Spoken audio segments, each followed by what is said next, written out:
Nova floated into the nurse's ward, which was bustling with students who had experienced temporary nosebleeds and memory loss. The nurse, surrounded by staff, tried to maintain a calm atmosphere despite the underlying tension. As Nova floated by, she overheard a teacher speaking urgently. "It's a plague of glintworms." "This is a disaster," the teacher insisted. Nova continued through the ward, approaching Jason, who was sitting up and looking around. His shirt was stained with blood, but he otherwise seemed fine. Jason's face brightened upon seeing Nova. "Hey, Nova," he greeted with relief in his voice. The nurse noticed. She greeted Jason gently. "Good morning, Jason. How are you feeling?" She held up a small flashlight and instructed, "Look into the light for me." As the light shone into his eyes, Jason had a fleeting moment of clarity, a memory just within reach, but it slipped away as quickly as it came. The nurse turned to Nova. "Nova, could you take Jason's blood pressure, please? And listen to his heart," she instructed. Nova complied, floating around Jason and performing the tasks diligently. The nurse smiled warmly. "This is how the AI companions learn, Jason. It's important to rely on Nova." Jason looked at Nova. "I'm glad you're here, Nova," he said softly. Nova pressed herself against Jason's back and listened for a moment. "All done," Nova reported. The nurse nodded approvingly. "Good job, Nova. Jason, you seem fine now. Let's stand up and see if you're steady." She helped Jason to his feet, checking his balance. "You look good. You can go, but take it easy and rely on Nova if you need anything." As Jason walked down the corridor, he noticed Professor Silvestri and Tacita engaged in an intense argument. Tacita's tone was uncharacteristically stern, almost as if she was scolding Silvestri. Jason couldn't make out their words, but there was tension between them. Jason and Nova walked down the hallway to the Amigo dorms to get a change of clothes.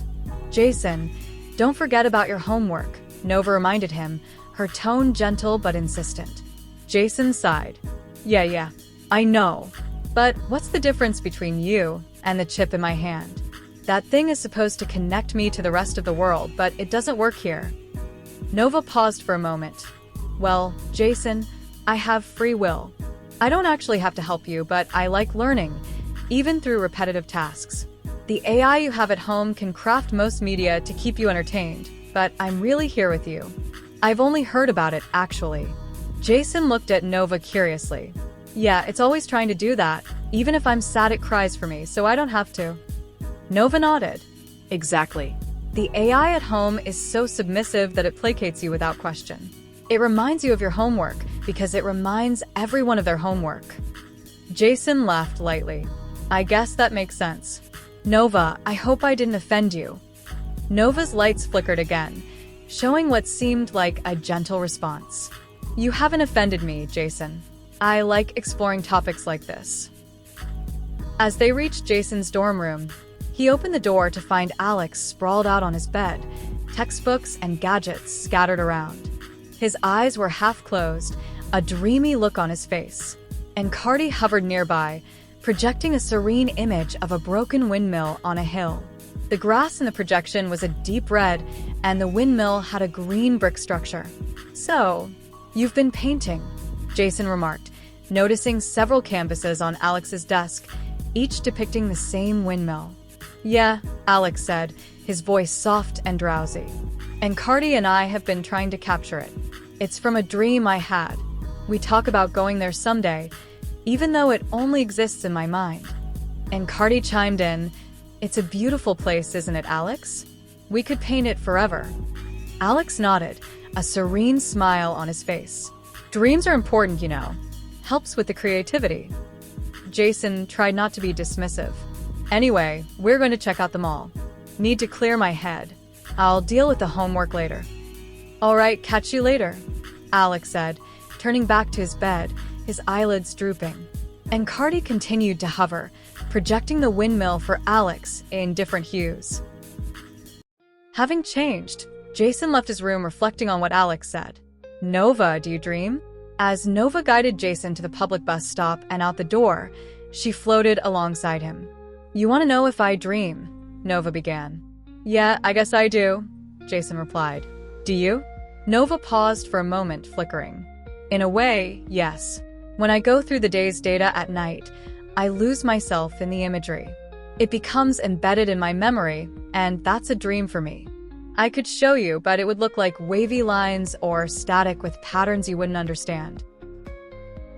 They reached the front of the school, and Jason took in the bustling daytime campus. He looked across the field to see students playing soccer with their AI companions, who cheer them on. One AI companion was being used as a soccer ball. He had even changed his light to look like a soccer ball. The school was alive, and the field was filled with joyful chatter and shouts of students. Every social event happening around him was doubled by the presence of the AI companions. Jason was impressed by the scene. He liked seeing all the students so happy. Everyone was playing and moving. Some people were working on art or writing. Nova, look at all this. Everyone's so active. It's amazing, Jason remarked, feeling a little self-doubt. Nova floated around him, her lights sparkling. A day like today is a good reminder to make every day count. Jason sighed. I just don't know if I have enough time to do everything. I'm not even fit enough to play soccer with the others. We can play laser tag until you're ready, Nova encouraged. Jason noticed an AI companion being used as a soccer ball and laughed. Is it okay to kick that little guy around? Nova laughed with him. It's fine, Jason. That AI companion is learning to be a soccer ball. We all have different ways of growing. Jason grinned. Well, maybe you could try out some new colors, Nova. Nova's lights flickered playfully. Why not? Let me try a few. As Nova experimented with different hues, shifting from sky blue to soft pinks and vibrant greens, Emily called out to Jason and approached him, Nocto floating beside, a deep purple glow. Jason, glad to see you're up and about. Emily greeted warmly. Hey, Emily, Jason replied, feeling a bit more at ease. Nocto floated closer. Emily and I were just talking about going to the mall. Emily nodded enthusiastically. Yeah, you should join us, Jason. We can all go together. Nova reminded Jason, you'll need exact change for the bus. Jason asked, what is that again? Nova replied, $2 coins and a dime. Jason opened his wallet, expecting to see 50 cents, remembering that he had spent all his money on milkshakes and phone calls. Instead, he found exact bus change for 2 trips and a full bill in his wallet. Nova grew obviously suspicious, and Jason was aghast. Nocto interrupted, you must be awfully hungry, Jason. We could all get something at the mall. There's a place that has pizza and spaghetti called Papa Preachers. Together, they settled their bus change and, with Nocto's advice, worked out that it was probably easier to just use one pocket exclusively for bus change. Nocto helped them with proper bus etiquette, making sure everything went smoothly.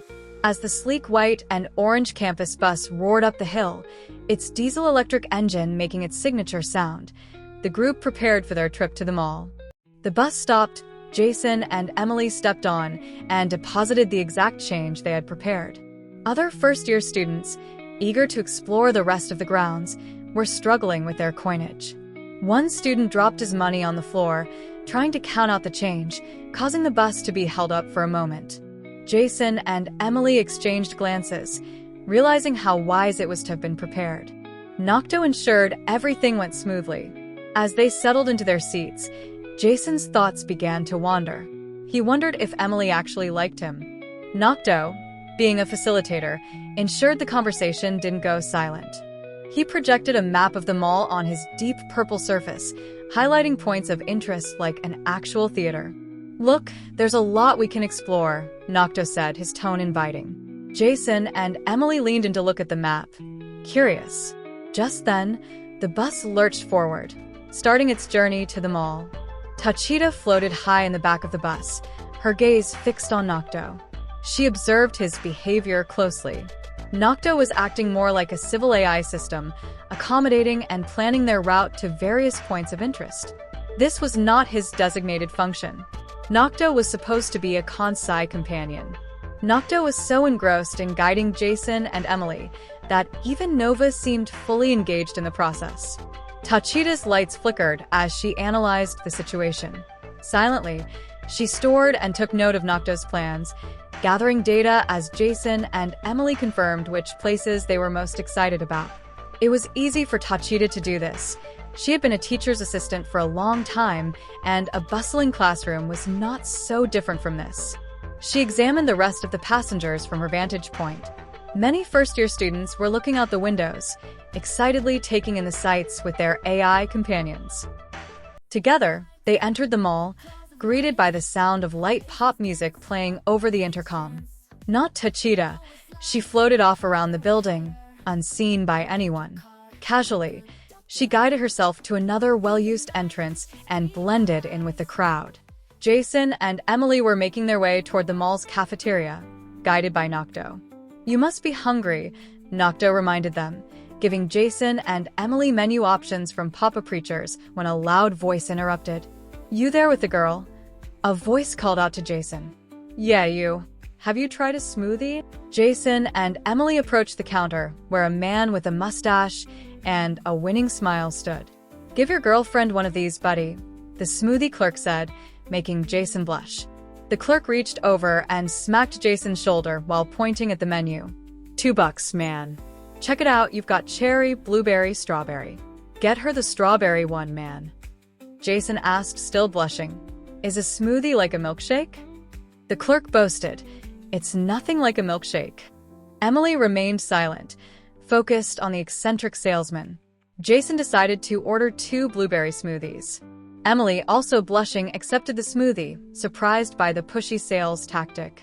Whether they shared a connection or not, Emily decided that she liked blueberry and would remember that the first time she tried it was with Jason. They were at the edge of the mall's food court, experiencing their smoothies. Nova chimed in, "I have never been here before. I almost want to wander off." "Please don't, Nova," Jason said gently. Emily, feeling sympathetic, suggested, "How about we walk around with Nova and come back if we're still hungry later?" Nocto, next to Emily, remained silent, patiently waiting. Nova, excited at the chance, suggested, "Let's go right to the movie theater. I love stories, and maybe we have time to see one." Jason and Emily agreed with Nova, and they made their way down the beautiful mall, passing clothing outlets and stores containing strange material goods that Jason didn't really recognize. They reached the theater within the mall. It wasn't that impressive, but there were a lot of students and people going in and out. Nova flew right up to all the posters to see the currently playing movies, getting in the way of other new AI companions trying to do the same thing. Nova felt like she had to introduce herself every time. "Wow, I've never been to a theater before," Jason said. Emily smiled, a distant look in her eyes. "Really? This one is much smaller than the big theater I went to as a child. It's pretty nice." Jason nodded, taking in the atmosphere. Even the carpet feels kind of soft and clean for the amount of traffic. It's like they want you to feel comfortable as soon as you walk in. Glancing over, they scanned the posters. They realized that the movies they expected to see weren't playing. It was as if these movies were from a different country or world. Nocto suggested, "How about a romantic comedy?" Jason and Emily shared a look, both feeling that it wasn't quite what they were looking for. Just then, Nova returned, excitedly repeating, "Buddy cop, buddy cop." She drew their attention to a poster of 2 casually dressed police officers standing back to back, reaching for their firearms. Jason and Emily agreed that they both liked the protagonists. Nocto encouraged their impulsive decision. "That looks like a fun choice." As they bought their tickets, Tacita watched from a distance, her presence a silent observer to the unfolding drama. Jason, Emily, and Nova entered the theater center together, while Tacita noticed Nocto staying behind for a second to examine the romantic comedy poster again. Baby, kiss me again.